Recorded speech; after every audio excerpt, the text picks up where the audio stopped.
नमस्कार, मैं शालिनी और आप देख रहे हैं नेक्स्ट 9 न्यूज।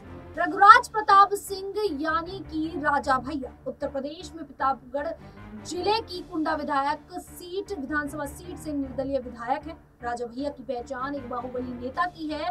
राजा भैया की कुंडा विधानसभा सीट पर कैसी पकड़ है, इस बात का अंदाजा इसी बात से लगाया जा सकता है कि साल 2007 के विधानसभा चुनाव में विधानसभा क्षेत्र में हुए कुल मतदान के करीब आधे वोट सिर्फ उनके पक्ष में पड़े थे, जबकि वे निर्दलीय चुनाव लड़े और उन्होंने बहुजन समाज पार्टी के उम्मीदवार शिव प्रकाश मिश्रा को हराया। सिर्फ कुंडा ही नहीं, उनका प्रतापगढ़ जिले और आसपास की 5 विधानसभा सीटों पर अच्छा खासा दबदबा है। यही नहीं, बिहार की कुछ सीटों पर भी राजा भैया की पकड़ है। आजादी के वक्त देश में 562 रियासतें हुआ करती थी। इन्हीं में से एक थी बद्री उत्तर प्रदेश के प्रतापगढ़ जिले में आता है और राजधानी लखनऊ से इसकी दूरी तकरीबन 150 किलोमीटर है। आजादी के बाद जब देसी रियासतों का भारत में विलय हुआ तो राजा राय बजरंग बहादुर सिंह बद्री की गद्दी पर थे। स्वतंत्रता सेनानी बजरंग बहादुर सिंह ने ही पंतनगर कृषि विश्वविद्यालय की नींव रखी थी और बाद में हिमाचल प्रदेश के राज्यपाल बने। बद्री नरेश बजरंग बहादुर सिंह की कोई संतान नहीं थी। उन्होंने भतीजे उदय प्रताप सिंह को गोद ले लिया और अपना उत्तराधिकारी घोषित कर दिया। दून स्कूल से पढ़े उदय प्रताप सिंह कभी आरएसएस और विश्व हिंदू परिषद का हिस्सा भी रहे हैं। 31 अक्टूबर 1967 को उदय प्रताप सिंह के घर में एक बेटे का जन्म हुआ और उसका नाम रखा गया रघुराज प्रताप सिंह। आज ज्यादातर लोग रघुराज प्रताप सिंह को उनके असली नाम की जगह राजा भैया के नाम से जानते हैं, जो उन्हें अपने समर्थकों से मिला है। वैसे घर वाले राजा भैया को तूफान सिंह के नाम से भी पुकारते हैं। राजा भैया के पिता उदय प्रताप सिंह नहीं चाहते थे कि उनके बेटे को कोई औपचारिक शिक्षा दी जाए या स्कूल भेजा जाए। उनका मानना था कि इससे राजा भैया कमजोर हो जाएंगे, लेकिन उनकी मां स्कूल भेजने पर अड़ी रही।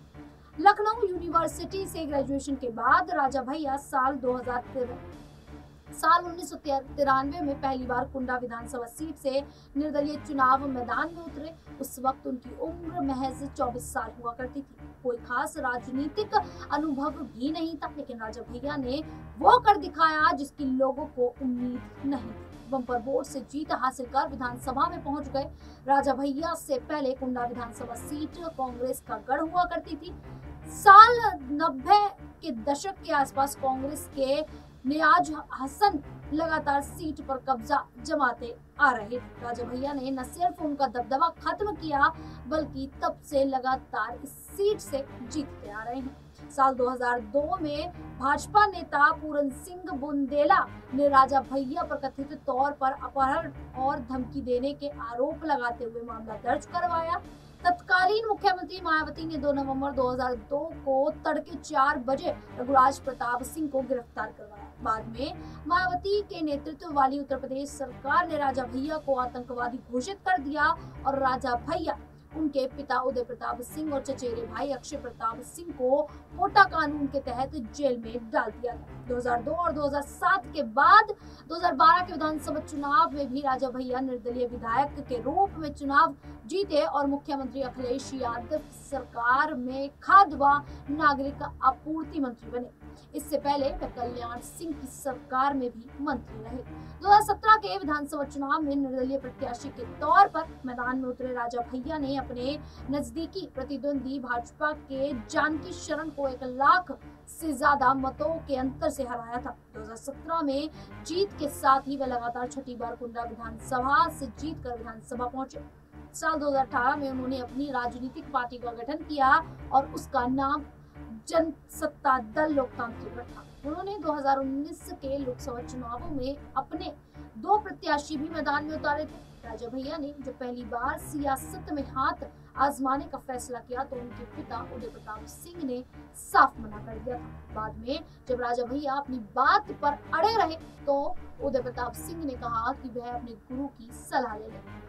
एक इंटरव्यू में राजा भैया ने बताया था कि देवराहा बाबा उनके गुरु रहे हैं। देवराहा बाबा के प्रति उनकी और उनके परिवार की गहरी आस्था है। यहाँ तक कि उनका नाम भी देवराहा बाबा ने ही रखा था। जब अपने पिता के साथ उनसे मिलने जाया करते थे तो बाबा उन्हें राजा कहकर ही बुलाते थे। राजा भैया कहते हैं कि मैं कुछ भी नया शुरू करने से पहले उनका आशीर्वाद जरूर लेता हूँ। जब कभी तनाव में होता हूँ तो उनका ध्यान कर लेता हूँ। राजा भैया अब तक लगातार 7 बार विधानसभा चुनाव जीत चुके हैं और अपनी पार्टी भी बना ली है, लेकिन पिता उदय प्रताप सिंह ने आज तक कभी भी ना तो राजा भैया के लिए वोट मांगा और ना ही उनके चुनाव प्रचार में गए। उदय प्रताप सिंह की किसी चुनावी सभा, रैली या प्रचार में राजा भैया के साथ कोई तस्वीर नहीं दिखेगी। रिपोर्ट के मुताबिक उदय प्रताप सिंह कहते हैं कि उन्हें किसी के आगे हाथ जोड़ना पसंद नहीं है, इसीलिए चुनाव से दूर रहते हैं। पर्यावरण में गहरी दिलचस्पी रखने वाले राजा भैया के पिता उदय प्रताप सिंह ने एक टीम बना रखी है जो बद्री और उसके आसपास के इलाकों में पेड़ पौधों और पर्यावरण को नुकसान पहुंचाने वालों पर नजर रखती है और बाकायदे जुर्माना भी लगाती है। बद्री और आसपास के इलाकों में तेज हॉर्न बजाने की भी मनाही है। यूं तो राजा भैया की प्रॉपर्टी अरबों में आंकी जाती है, लेकिन 2022 के विधानसभा चुनाव में उन्होंने चुनाव आयोग को जो हलफनामा दिया था उसमें बताया था कि वे तकरीबन 24 करोड़ के मालिक हैं, जिसमें 15 करोड़ 77,71,930 की चल और 7 करोड़ 91,17,000 की अचल संपत्ति है।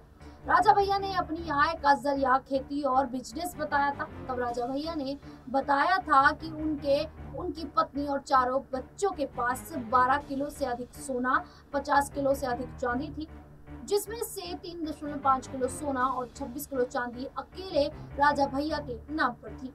साल 1995 में उन्होंने भानवी कुमारी सिंह से शादी की और दोनों के 2 बेटे 2 बेटियां सहित 4 बच्चे हैं। राजा भैया के पास कुल 6 हथियार थे, जिसमें 3 उनके और 3 उनकी पत्नी के नाम पर थे।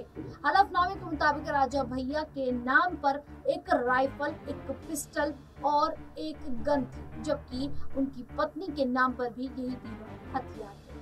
अब जिस प्रकार से राजा भैया ने इस लोकसभा चुनावों में चुनावी मैदान में उतरने का निर्णय नहीं लिया, ऐसे में जहां पहले तो राजा भैया भारतीय जनता पार्टी का समर्थन करते दिखाई देते थे, लेकिन इस बार देखा यह गया कि उनके कार्यकर्ताओं ने साफ तौर पर आम चुनावों में अखिलेश यादव की समाजवादी पार्टी का समर्थन किया और ऐसे में कयास ये भी लगाए गए थे और ये भी कहा जा रहा था कि इस बार अगर समाजवादी पार्टी की उत्तर प्रदेश में जीत हुई है तो उसका सबसे बड़ा कारण है कि राजा भैया के कार्यकर्ताओं का समाजवादी पार्टी के साथ होना। और जिस प्रकार से राजा भैया ने इस बार चुनावी मैदान में अपनी पार्टी अपने उम्मीदवारों को मैदान में नहीं उतारा, अब ऐसे में क्या आने वाले जो विधानसभा चुनाव है उसमें राजा भैया अपनी पार्टी को मैदान में उतारते हुए नजर आएंगे या फिर नहीं। अब इस पूरे मुद्दे को लेकर आप लोगों की क्या राय है, क्या मानना है, हमें कमेंट करके जरूर बताइएगा। उसी प्रकार की देश दुनिया से जुड़ी खबरों के लिए देखते रहिए नेक्स्ट 9 न्यूज।